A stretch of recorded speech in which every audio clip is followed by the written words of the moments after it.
तेरे गिरने में तेरी हार नहीं, तू आदमी है अवतार नहीं। गिर, उठ, चल, फिर भाग, क्योंकि जीत संक्षिप्त है, इसका कोई सार नहीं।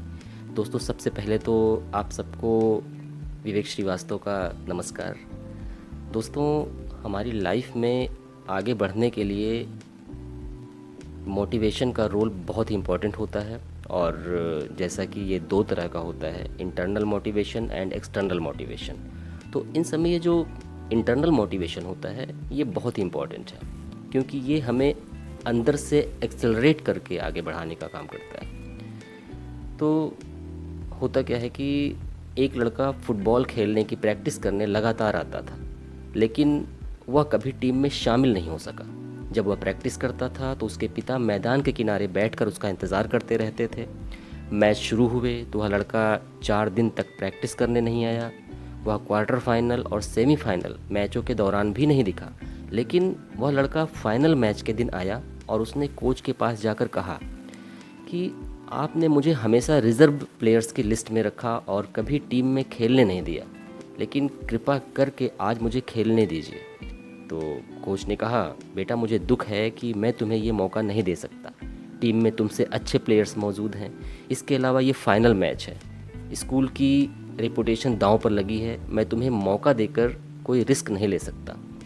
तो लड़के ने रिक्वेस्ट करते हुए कहा, सर मैं आपसे प्रॉमिस करता हूँ कि मैं आपके विश्वास को नहीं तोड़ूंगा, मेरी आपसे विनती है कि मुझे खेलने दीजिए। कोच ने इससे पहले लड़के को कभी इस तरह विनती करते हुए नहीं देखा था। तो उसने कहा, ठीक है बेटे जाओ खेलो, लेकिन याद रखना कि मैंने ये निर्णय अपने ही बेहतर फैसले के खिलाफ लिया है और स्कूल की रेपुटेशन दांव पर लग गई, मुझे शर्मिंदा ना होना पड़े। अब खेल शुरू हुआ और लड़का तूफान की तरह खेला। उसे जब भी गेंद मिली उसने गोल मार दिया। तो अल्टीमेटली जैसा होना चाहिए था वो उस मैच का हीरो बन गया। उसकी टीम को शानदार जीत मिली।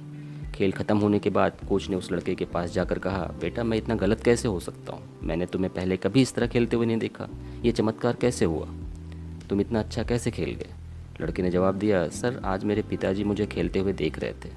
कोच ने मुड़कर उस जगह को देखा जहाँ उसके पिताजी बैठा करते थे, लेकिन वहाँ पर कोई नहीं बैठा था। तो उसने पूछा, बेटा तुम जब भी प्रैक्टिस करने आते थे तो तुम्हारे पिताजी वहाँ बैठा करते थे, लेकिन आज मैं वहाँ पर किसी को नहीं देख रहा हूँ। तो लड़के ने उत्तर दिया, सर मैंने आपको ये कभी नहीं बताया कि मेरे पिताजी अंधे थे, अभी 4 दिन पहले ही उनकी डेथ हो गई, आज पहली बार वो मुझे ऊपर से देख रहे हैं। तो दोस्त, ये थी उसकी आंतरिक प्रेरणा की शक्ति, जिसकी सहायता से उसने इतना असंभव सा दिखने वाला कार्य कर दिखाया। और दोस्त, ये जो आत्मसम्मान, उपलब्धि का एहसास, जिम्मेदारी और विश्वास जैसी आंतरिक प्रेरणाएं, ये सब व्यक्ति के अंदर से आती हैं। आंतरिक प्रेरणा व्यक्ति को अनुभव होने वाली आंतरिक संतुष्टि है।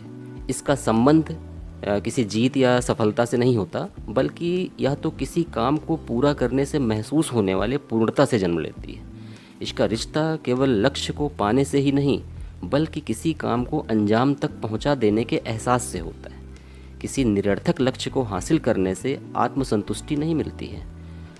आंतरिक प्रेरणा परमानेंट होती है, क्योंकि यह इंसान के अंदर ही जन्म लेती है और आत्म प्रेरणा का रूप लेती है। तो दोस्तों, सफलता पाने के लिए अपनी प्रेरणा को पहचानने और लगातार शक्तिशाली बनाने की ज़रूरत होती है। तो इसके लिए सबसे ज़्यादा अच्छा यही होगा कि आप अपने लक्ष्य को कहीं लिख लीजिए और उसको ऐसी जगह पर लगाइए कि जहाँ से ऑटोमेटिक आपकी नज़र उस लक्ष्य पर पड़ती रहे।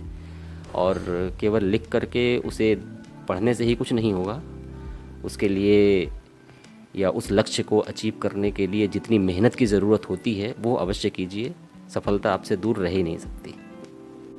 अब आंतरिक प्रेरणाओं में 2 सबसे अधिक इम्पॉर्टेंट हैं, वो हैं रिकग्निशन एंड रिस्पॉन्सिबिलिटी।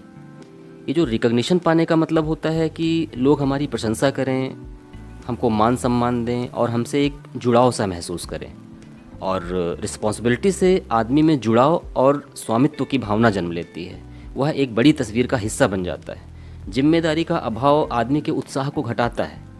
और रिकग्निशन एक बाहरी चीज़ है, क्योंकि यह बाहर से हासिल होती है, हालांकि इसका एहसास आदमी के अंदर होता है।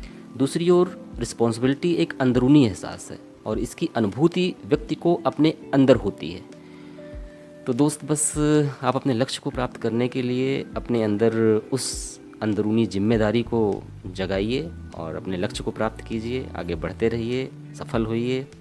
नमस्कार।